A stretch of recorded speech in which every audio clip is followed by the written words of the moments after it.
Hey, what's up? Dusk the Viking here. Wanted to make a video talking about the RTS genre because we're seeing the genre kind of make a comeback, which is unexpected. I think a lot of people thought the genre was dead or dying. While if you look at the first-person shooter genre and adventure and RPG genres, those are alive and well.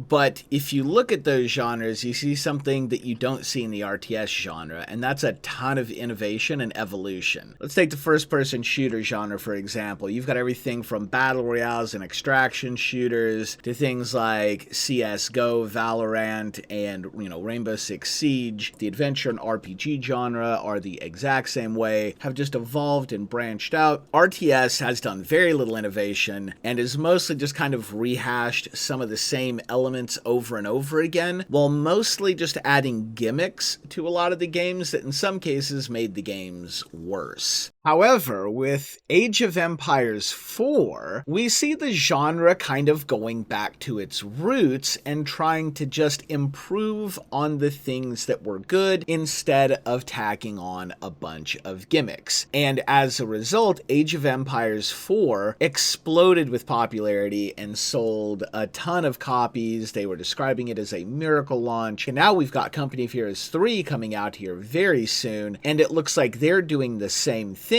while also now adding some good innovation. In Company of Heroes 3, the single-player campaign looks amazing. This is the first time I've been excited for single-player RTS content for like 2 decades. Let's start by taking a look at that, and then we'll talk a little bit more about the PvP, which also has me excited.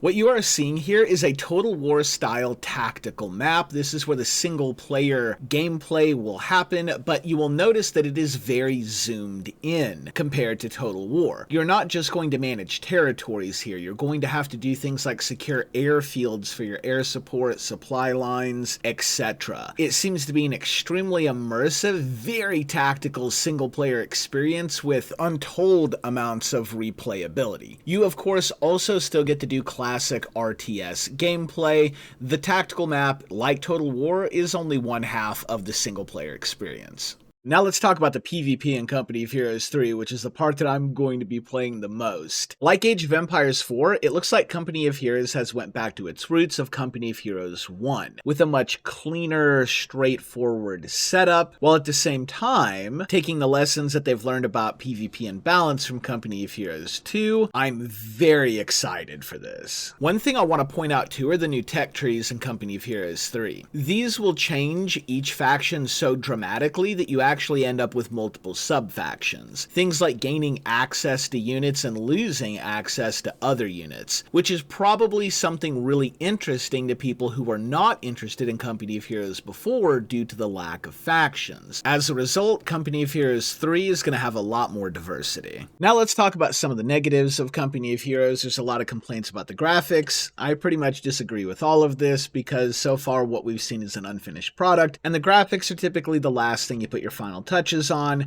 There's no point in putting a final touch on something that might get changed or removed from the game. This is why game companies are typically so strict with NDAs, because gamers, and especially Reddit, are notorious for not understanding what they're looking at. Most of you probably can't even really tell the difference between a brand new actual Sherman tank and a toy. If you say that you can tell the difference between these two, you're full of shit, because the second one is an actual real tank that I photoshopped into a hand. Here's the original photo. Once we get the final product, if the graphics still look bad, then by all means roast away at that point. However, I'm pretty excited for the destructible environments and the new battle damage that the vehicles are going to take. I think it's going to look pretty sweet.